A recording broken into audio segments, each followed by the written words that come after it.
নমস্কার। আজ আমি একটি অন্যরকম ভিডিও নিয়ে তোমাদের সামনে চলে এসেছি। এগুলো আমি এখানে রেডি করেছি বাইরে একজনের জন্য পাঠাবো বলে। তো এখানে কিশমিশটা আমি জলে ধুয়ে ভালো করে রোদে শুকনো করে নিয়েছি, আর পেস্তাটা লবণ দিয়ে হালকা ফ্রাই করে নিয়েছি। কার জন্যে পাঠাবো সেটা এখন তোমাদের বলছি না, সেটা সিক্রেট। তো চলো আমি এগুলো কিভাবে বানিয়েছি তোমাদের দেখাই। আমি প্রথমে বানাবো সল্টেড কাজু। এর জন্য আমি কড়াই গরম করে এতে 1 চামচ ঘি দিয়ে দিচ্ছি 300 গ্রাম কাজু। কাজুটাকে ভালো করে একটু নেড়ে চেড়ে নিয়ে এর মধ্যে দিয়ে দিচ্ছি 1/2 চামচ বিট লবণ।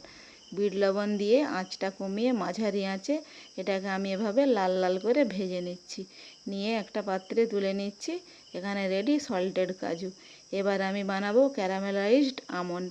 এর জন্য আমি কড়াইতে দিয়ে দিচ্ছি 1 চামচ ঘি আর 250 গ্রাম আমন্ডগুলো দিয়ে আঁচটা কমিয়ে এভাবে নেড়ে চেড়ে ভালো করে লাল লাল করে ভেজে একটা প্লেটে তুলে রেখে দিচ্ছি। আর এবার বানাবো ক্যারামেলটা বানানোর জন্য এখানে আমি দিয়ে দিচ্ছি 3 চামচ চিনি আর 2 চামচ জল। জলটা কিন্তু অবশ্যই দিতে হবে, তা নাহলে চিনিটা পুড়ে যাবে আর তেতো লাগবে, খেতে ভালো লাগবে না।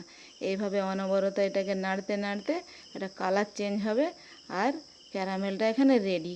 এবার আমি আঁচটাকে বন্ধ করে দিচ্ছি।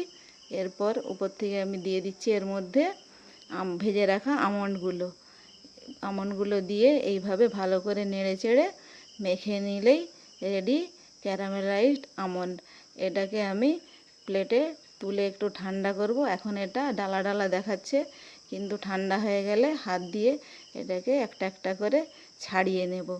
দেখুন এখানে এটা কতটা ক্রাঞ্চি হয়েছে। এটা কিন্তু 2-3 মাস স্টোর করে রাখা যায়।